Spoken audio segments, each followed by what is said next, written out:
प्रतिवर्ष जुलाई माह के प्रथम सप्ताह में मनाया जाता है। इसका उद्देश्य वनों के महत्व के बारे में लोगों को जागरूक करना और इसके लोगों को अधिक से अधिक पौधे लगाने के लिए प्रोत्साहित करना है।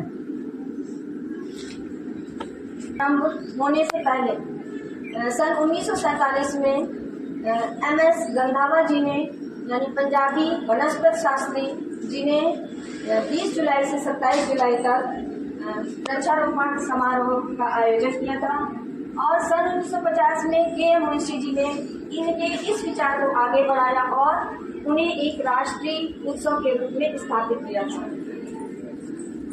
और वृक्षारोपण यानी भारत में पहले हमने सभी लोग जानते हैं कि पहले हमारा भारत देश जो था हरा भरा रहता था और लोग जंगलों को पूजते थे, जंगलों में लोगों को पूजनी कहा जाता था।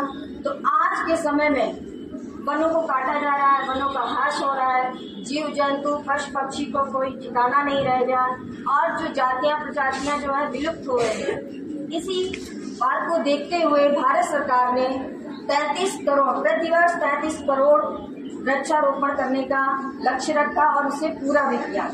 तो और उसे एक नया नाम दिया गया, एक पेड़ माँ के नाम। क्या नाम दिया गया? एक पेड़ माँ के नाम। एक पेड़ माँ के नाम। और एक कोटेशन है जो सभी लोग हमारे साथ मेरे साथ बोलेंगे। पेड़ वायु से, बोलिए पेड़ वायु से, पेड़ वायु से, और वायु से आयु, वायु से आयु, पेड़ से वायु, पेड़ से वायु, आयु से वायु से आयु, वायु से आयु। Thank you. बहुत इम्पोर्टेंट ये न्यूज है और बहुत आपके लिए लाभदायक है। क्यों? जो मीठे पानी की संख्या है वो 5% है। कितने परसेंट? 5% पीने योग्य जो है।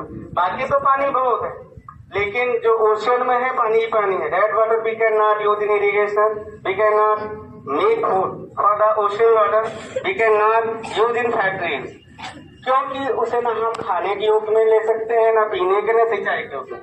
क्योंकि जो समुद्र का पानी है उसमें 1 लीटर पानी में 50 ग्राम नमक होता है, नियर अबाउट। कितना होता है? 50 ग्राम। अब जब अगर हम तो लगा देंगे, इरिगेशन करेंगे, सिंचाई करेंगे, तो हमारी जमीन कैसे हो जाएगी? ऊसर। समझ में?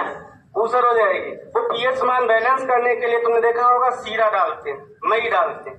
समझ में? जब नमक की मात्रा NaCl की मात्रा बढ़ जाएगी तो जमीन हमारी कैसी हो जाएगी? Unfertile. We can not grow any kind of crop on the land. तो जमीन ऊसर हो जाएगी। और जो ग्लेशियर है, बर्फ की चट्टानें हैं, वो धीरे धीरे एटमॉस्फेयर गर्म होने के कारण धीरे धीरे वो उनकी मेल्टिंग प्रोसेस बढ़ रही है, वो गल रही है। और गलने के बाद क्या हो रहा है? नदियों में जाते हैं। नदियों में जाने के बाद कहाँ जाती है सारी नदियां? समुद्र में। समुद्र में जाने के कारण जो मीठा पानी है धीरे धीरे नष्ट हो रहा है पृथ्वी से, और वो समुद्र में मिलने के बाद वो फिर क्या हो जाता है? समुद्र में अपना अस्तित्व खत्म कर देता है, जिससे धीरे धीरे नदियां क्या हो जाएंगी? सूख जाएंगी। जब नदियां सूख जाएंगी तो हमारा वाटर लेवल है, यानी जल स्तर है, धीरे धीरे क्या हो जाएगा? कम हो जाएगा। जब वाटर लेवल कम हो जाएगा तो जेट पंप जितने भी हैं काम करना बंद कर देंगे। अभी 2-3 साल पहले न्यूज में मैंने पढ़ा था कि एक इधर इटली है शहर कौन है कि वहाँ का जल स्तर बहुत नीचे चला गया। तो अभी तुम इसमें भी देखो, इधर मथुरा साइड के जो शहर है वहाँ पीने का पानी जैसे पूरे मोल लेते हैं, वैसे वहाँ पानी पीने वाला मोल लेते हैं। समझे? अगर मीठा पानी कम हो गया तो ये बहुत बड़ा संकट खड़ा हो जाएगा। इतने बड़े बड़े शहर हैं, फिर शहर में रहना कोई नहीं पसंद करेगा। इसलिए ये प्रोसेस गवर्नमेंट ने ये दिवस मनाया है, जो अभी सर ने बताया था 21 मार्च से। ठीक है? पेड़ हैं तो हमारे आसपास का वातावरण स्वच्छ है। आप कुछ दिन पहले की घटनाएं ले लीजिएगा, जब बहुत ही अभी बहुत कस की धूप होती है, तो धूप होती थी तो हम क्या करते थे, सभी के सभी छांव देखते थे कहाँ पर थोड़ा सा शीतलता मिले, और वो केवल एक ही वृक्ष है। अब अपनी क्लास में देखिएगा, सारी क्लास में बैठ के देख लीजिएगा, तो जब बायो क्लास में उधर बैठते हैं तो कहते हैं सर ये क्लास बड़ी ठंडी लगती है। रीजन क्या है? उधर से कुछ पेड़ है की छाव आ रही है क्लास में, इसकी वजह से वो क्लास बड़ा ठंडा लगता है। जिधर आप कॉमर्स पढ़ाई जाती है उधर भी कुछ पेड़ है, उधर भी क्लास बड़ी ठंडी लगती है। तो कहीं ना कहीं आप ये मानिएगा कि बच्चों से हमको कई प्रकार की चीजें मिलती हैं। ऑक्सीजन तो मिलती है, ठीक है, फल मिलते हैं, ठीक है, उसी के साथ लकड़ी इत्यादि मिलती है। लेकिन उसी में चीज और चर्चा का विषय है। हमारे पृथ्वी पर कितना जल है, कितने बच्चे जानते हैं? हाथ खड़ा करें। पृथ्वी पर जल कितने प्रतिशत है? ये बात देखिए।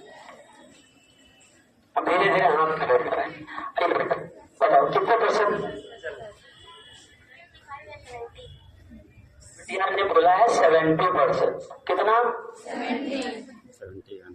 अब ये बताइए कितने बच्चे जानते हैं ग्लेशियर का मतलब क्या है? ग्लेशियर कितने बच्चे जानते हैं? अब उसी के बारे में चर्चा होनी है। कुछ अभी सर बताएंगे, कुछ असरा मैम बताएंगे, थोड़ा करके सब लोग बताएंगे। कितने लोग जानते हैं ग्लेशियर क्या है?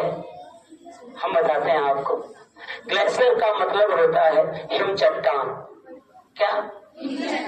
यानी बर्फ का वह चट्टान जो गुरुत्वाकर्षण के माध्यम से नीचे की तरफ खिसकता है, और हमारा पानी जो पीने योग्य है वो धीरे धीरे धीरे धीरे एक हिम चट्टान के रूप में परिवर्तित हो रहा है।